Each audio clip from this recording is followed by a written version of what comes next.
issues on impacts of climate change, Africa is at the forefront. Many of the sectors on the continent are disrupted due to impacts of climate change. Impacts like floods, droughts affect very critical sectors of the continent: agriculture, infrastructure, water and sanitation, sustainable tourism, wildlife, and these sectors are very key in contributing to the economic development of these nations. It's very encouraging that many actors, not only just state actors, have come on board to come up with projects in climate change adaptation and mitigation, as well as dealing with issues arising from climate change in these different sectors. The common denominator in all this is funding. Everyone is concerned that even if they want to continue this, there's still the glaring truth that funding is still limited. My name is Gloria Nalulemubiru, I'm a consultant. I plan projects for climate change. My experience is in mobilizing resources for climate change initiatives in Africa. The very need for funding here in Africa is culpable for also driving apparently unconcerted efforts as far as mobilizing resources for climate initiatives is concerned. It's very important to understand the landscape of resource mobilization on the continent. And I want to welcome you to this 3-part video series on introducing resource mobilization landscape here in Africa. For meaningful impact, it's important to be very strategic on how we approach this. Yes, it's undeniable that the need is glaring for funding on the continent, but do we really understand what this is all about? Who are the key players? What is the system like? Unless that is known, it will be difficult to harness the resources from the different actors, including you, the private sector. Whilst resource mobilization is not just only about the financial resources, funding plays a critical role in bringing close and garnering all the other resources, that is the technology, the human resources, and also the organization. So we're going to really zero down to why we really need funding, or why funding takes a huge chunk of resource mobilization. Financial resources are very crucial for capacity building and knowledge transfer. Capacity building programs, training and education of individuals and organizations involved in climate initiatives is driven by financial resources. When the capacity of individuals and organizations is built, this strengthens their ability to plan, implement, and also monitor effectively climate initiatives. Learning from initiatives that have worked in other regions is important. It's important because it reduces the amount of time that would have been spent on doing things from scratch. Financing makes it possible to learn from other regions. What worked in what region can be transferred in another region, and even across sectors where it's possible. It's only when funding is available that meaningful engagement of communities who are affected by these projects in climate can be effected.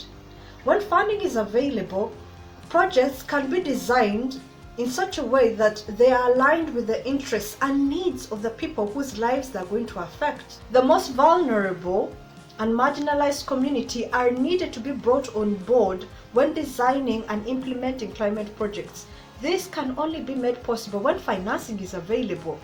So even if we talk about the need to bring all of these communities on board, without financing, it may be difficult to actually achieve the very social equity that we are going after. If we're looking and considering for long-term impact and legacy, financing has its particular role it plays there. For meaningful change to happen in our communities, it's inevitable that behavior has to change, the way our infrastructure is done, and also the way we interact with communities.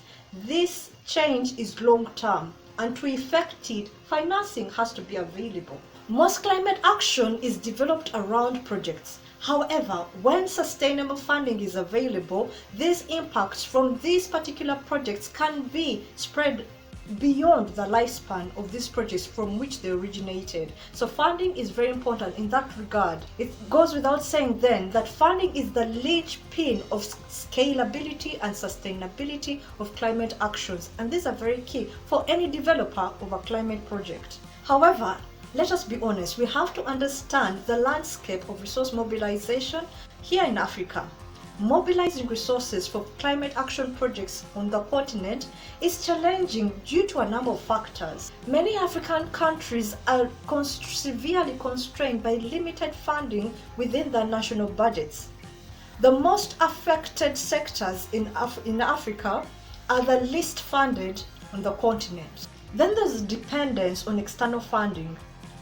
Any expert that has monitored updated and national determined contributions which enshrine African nations' commitments to climate change, they will notice that a huge share of these NDCs depends and is limited on external funding.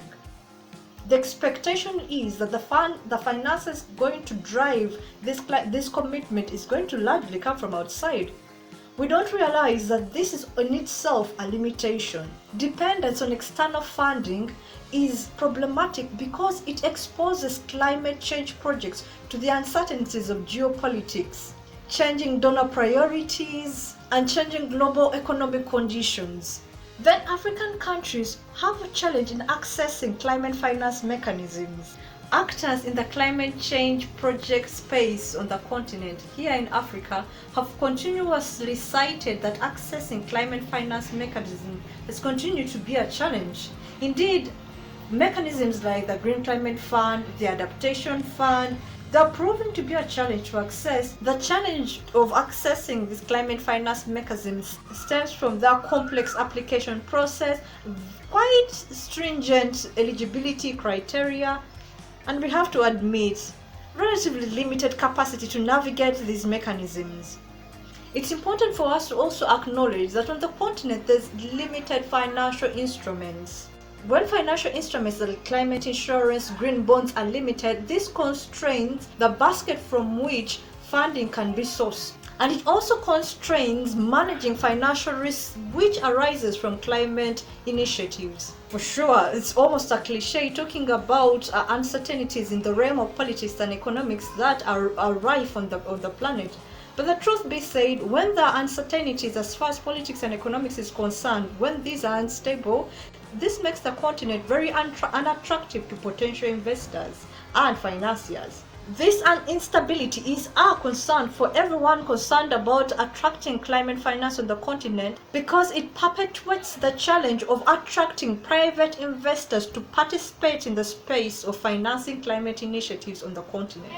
There's also a challenge of inadequate infrastructure. Infrastructure is not just brick and mortar infrastructure, there's also software infrastructure which is quite important, particularly data collection system, project monitoring systems. All these mechanisms are not yet in place on the planet, and this makes it difficult to provide accurate and reliable information to potential donors and financiers, without which very few will be attracted to the planet. We shouldn't also get tired of talking about the limited technical capacities in the ministries, departments and agencies within Africa that are mandated to manage climate action and climate mitigation, its implementation and planning.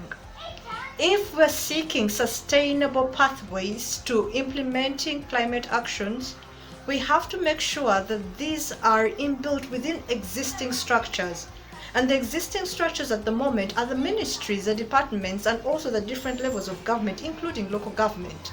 So without securing and ensuring the capacity for those within these positions to manage, we can't guarantee the sustainability of climate actions. However good the capacity within the other different actors, especially in the private sector, however good that they are, if this is not commensurate in the public sector, there will not be much movement in the area of sustainability. A lack of project bankability. Bankability of a project includes providing clear financial models for this initiative, a business case for the investors, and also assessing the potential risks comprehensively. When the regulatory environment is complex, it leads unnecessary delays that affect the timeline of projects. Climate data limitations. Inadequate climate data and forecasting capabilities make it challenging to develop accurate risk assessments. This affects the ability to attract funding for especially climate adaptation projects. fragmented project pipelines. The lack of a cohesive and well-coordinated pipeline of climate projects makes it very difficult to sustain and attract the attention of financiers and donors within the region. Compare the glaring need for climate finance and also the existing challenges in attracting that same finance. What's the way forward? Some of the solutions are short-term, the mid-term, long-term. In the next video, we are going to zero down to those short-term opportunities that can be exploited to deal with some of these challenges. The most ready key in these short-term solutions is having the right kind of team composition to surmount these challenges.